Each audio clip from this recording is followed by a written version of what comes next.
प्रभु यीशु के सामर्थ्य नाम में आप सबको जय मसीह की। Praise the Lord. आइए आज के मनन के लिए हम प्रभु के वचन को निकालें। मेरे साथ निर्गमन के पुस्तक के 20 अध्याय को निकालेगा और उसके वचन 7 को। यहाँ इस प्रकार से लिखा है, तो अपने परमेश्वर का नाम व्यर्थ न लेना, क्योंकि जो यहोवा का नाम व्यर्थ ले वह उसको निर्दोष न ठहराएगा। Praise the lord, hallelujah.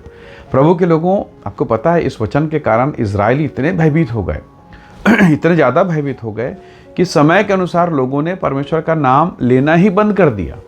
और अब परमेश्वर यहोवा का जो नाम था उसे यहोवा ना बोल के उसे लॉर्ड, एदोनाई, इस प्रकार से कई अलग अलग शब्दों के द्वारा उच्चारित करने लगे। और एक प्रकार से कहा जाए तो परमेश्वर का नाम इतना भययोग्य इन लोगों ने कर दिया कि नाम लेना ही बंद कर दिया।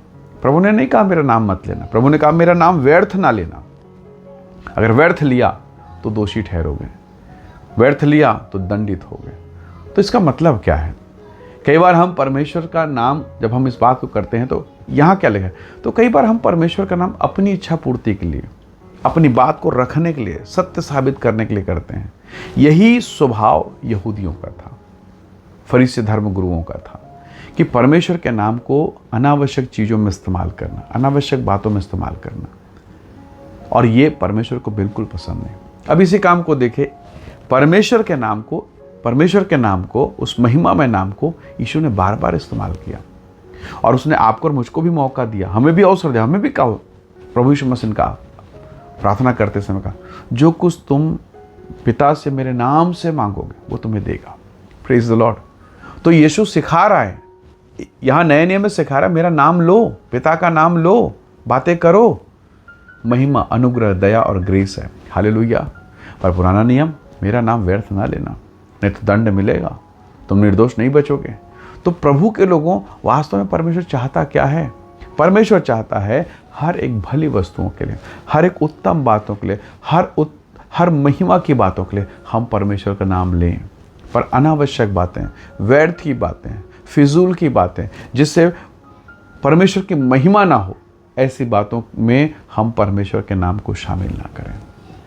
हाँ, चट्टान से बातें करें परमेश्वर के नाम से। मूसा को कहा बात करो, मेरे नाम से बात कर। कभी कभी बोलते हैं ना, हम अपने बच्चे को भेज देते हैं, छोटे भाई को भेज देते हैं दुकान, और कहते हैं कि बड़े बड़े शान के साथ मेरा नाम लेना, मेरा नाम बता देना, या मुझसे बात करा देना। तो हम जानते हैं अगर मेरा नाम लिया जाएगा, मुझसे बात हो जाएगी, या मैंने कोई चिट्ठी लिख के दे दी तो काम हो जाएगा। हालेलुया। परमेश्वर वही कह रहा है, मेरा नाम व्यर्थ बातों में। जरा सोचिए, आप एक अच्छे सज्जन व्यक्ति है, शहर में आपका बड़ा नाम है, और आपका छोटा भाई या आपके परिवार का एक व्यक्ति चोरी में पकड़ा गया, या किसी गलत काम में पकड़ा गया, आपके घर में काम करना नौकर किसी बुरे काम में फंस गया, और उस समय आपका नाम ले, क्या ये उचित है?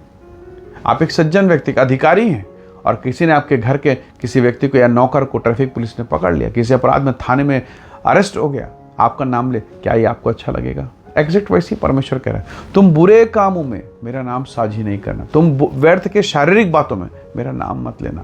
हाँ, स्वर्गीय बातों में, आत्मिक बातों में, महिमा की बातों में मेरे नाम का इस्तेमाल करना। जब शैतान आपको घेरे, समस्याएं घेरे, नाम लीजिए। लाल समुद्र आपके सामने, नाम लीजिए। हालेलुया। दाऊद ने गोलियात को देख के कहा, सुन, तो सांग और भाला लेके आता है, मैं सेनाओं के यहोवा के नाम को लेकर आता हूँ। Praise the Lord. उसने नाम लिया, समस्याओं को देखकर, उन बातों को जिससे परमेश्वर की महिमा हो सकती, उसे देखकर उसने नाम लिया। हालेलुया। और वो जयवंत हुआ। तो प्रभु के लोगों, जैसे आप चाहते हैं, आपका एक अच्छा नाम है, आप चाहते हैं कि कोई आपका नाम व्यर्थ की बातों में ना ले, खराब बातों में ना ले, आपका नाम गंदा ना हो। परमेश्वर यही तो बता रहा है अपनी कलीसिया को, अपने लोगों को जो जंगल में प्रवेश कर रहे हैं, उस जंगल के निवासियों को बता रहा है, मिस्र से निकले हुए वो कनान जाने वाले यात्रियों को बता रहा है, मेरा नाम व्यर्थ ना लेना, व्यर्थ बातों में ना लेना, गड़बड़ हो जाएगा। हालेलुया। परमेश्वर सिखा रहा है हमें, मेरा नाम महिमा की बातों में ले। जब तुम तकलीफ में हो, मेरा नाम लेना। पिता ने भी कहा, प्रभु ने कहा कि जो कुछ तुम मेरे नाम से मेरे पिता से मांगोगे वो तुम्हें मिलेगा, वो तुम्हें देगा।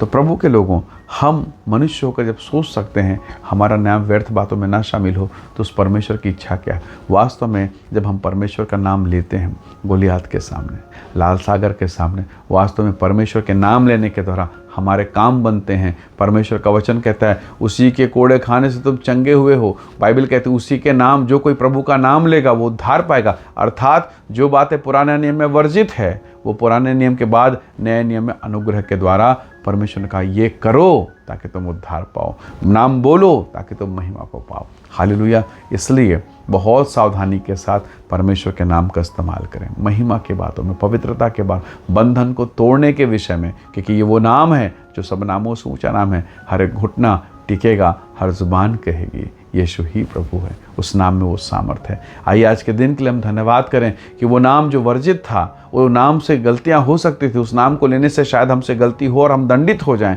पर धन्यवाद एक और नाम हमें दिया जो सब नामों से ऊंचा है, वो नाम जो स्वर्गदूत ने हमें दिया था। परमेश्वर का धन्यवाद। उस नाम में महिमा भरा हुआ है, उस नाम में छुटकारा भरा हुआ। आइए उस नाम के लिए हम परमेश्वर का धन्यवाद करें। प्रेमी अनुग्रहकारी स्वर्गीय पिता, वो नाम जो सब नामों से ऊंचा है, उस महिमा में यीशु के नाम के लिए धन्यवाद, जिसके द्वारा हम आप तक पहुंचते हैं प्रभु, और हमें पापों की माफ़ी, हमें छुटकारा और अनुग्रह प्राप्त हुआ है। प्रभु परमेश्वर, हर एक भाई बहनों को जो संदेश इस वीडियो को देखते सुनते हैं, उन सबको मैं आपके हाथों में सौंपता हूँ कि यीशु मसीह की महिमा उनके जीवन में हो और हर एक बंधन टूटे, हर एक महिमा के काम इनके जीवन प्रकट होने पाए प्रभु, और हर एक भले काम इनके जीवन, घर, परिवार में यीशु के नाम की महिमा के लिए प्रकट होने पाए। प्रत्येक को ब्लेस कर, आशीष दे, महिमा से भरपूर कर। हम सारी महिमा आपको देते हैं, यीशु के सामर्थी नाम से मांगते हैं, आमीन आमीन। प्रभु आप सबको बहुत ऐसे आशीष दे। परमेश्वर का अनुग्रह आप सबके साथ हो। Praise the Lord. जय मसीह।